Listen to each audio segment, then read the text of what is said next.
looks like. But I want to take some time to talk about roadblocks that come up to principled solidarity. I mean, being in solidarity with oppressed peoples is really hard. So I think this has come up in some of our earlier conversations about anti-Blackness and say the prevalence of anti-Blackness within Muslim and Jewish communities, for instance.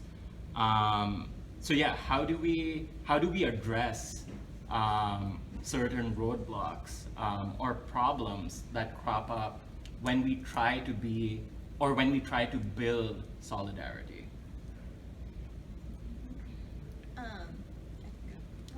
So I come from a family of immigrants who Iranian and Korean, and because of their immigrant experience, especially where I grew up and where they settled, which is right outside Oklahoma City, Oklahoma. It was a very rural white area, and we didn't like being the other, so instead of clinging to that, we were like, let's try to be as white as possible. Maybe people will not notice that we look different or talk differently. So that was an endless struggle, and it never ends well. And the thing about aspiring to whiteness is you pull yourself so far away from who you need to be aligning with, specifically Black folks, that it's really dangerous. And like a lot of my work is talking to my Iranian community about how, you know what, you're not white and you need to get in line because you're making an ass of yourself.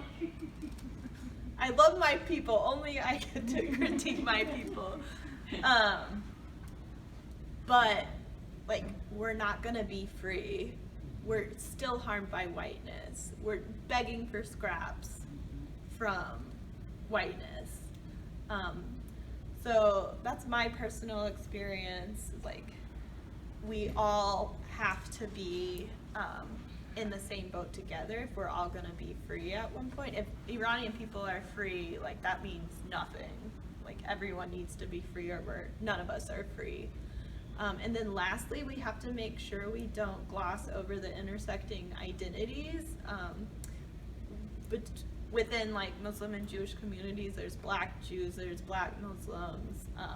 We have to make sure we're not just like lumping people into two categories, which everyone has spoken to up until now. So, I've been in St. Louis a little while, so I was around during Ferguson, which is coming on 5 years, and I'm very proud that Palestinians showed up, right? I'll start there. Some Palestinians showed up.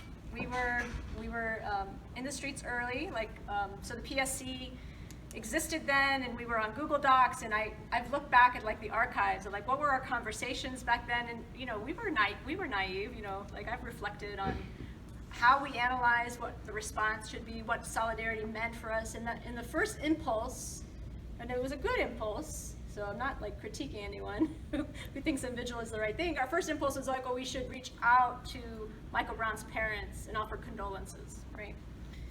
And that was absolutely, that we were missing the analysis, right? We're not his family, we're not friends with his mother or father. Our condolences don't mean anything. What they need is for people to be on the street, and that's what the people of Ferguson asked for. So within a week, we figured that out, and we were there. And we had a very simple sign that said, "Palestine loves Ferguson." And this is one of the highlights of my life, and I think about it a lot. That we went there, and it was the first time I had been to Ferguson, because I'm embarrassed to say that because I live 20 minutes away from the place, and it's like always passed through on the way to the airport. Never thought, right? What is this? What are these neighborhoods? Who are these people that live, in my backyard? Literally next door neighbors. And we had this idea from the media already within the first week that Ferguson was a very dangerous place. And we get there, and it's green lawns, beautiful homes, and people with their kids out on the street, and it was just like, we had this sign, And it was a big rally. It was during the day on a Saturday. It was the Saturday after the murder. And people came up to us with just so much love and affection and, you know, hugging us for being there. And they said, we did not think that anybody was looking at us, that anyone cared about us. And I know that that's the experience that Palestinians feel when they're, you know, getting tear gassed and when they're, you know, facing military, you know, maneuvers, and people showing up is a huge deal. So like solidarity, it means a lot. But I want to, you know, put the asterisks, right? The footnote, of course, is that not all Palestinians showed up for Ferguson.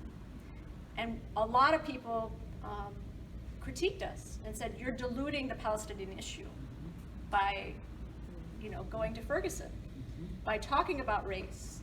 Like, we have to talk about Palestine 24/7, and, you know, and so we rejected that notion. But we definitely understand that, you know, young people are dying at the hands of police and the military for the same reasons, and that mothers are mourning all the time for the same reasons. And so like we can't allow it to happen in either place. And so I'm proud of that moment. We've come a long way. I think we've educated a lot of people in these 5 years. But it doesn't mean to say that people don't want to distance themselves, that people are scared. Muslims in this city are terrified. They don't want to be on the streets because they'll be targeted, right?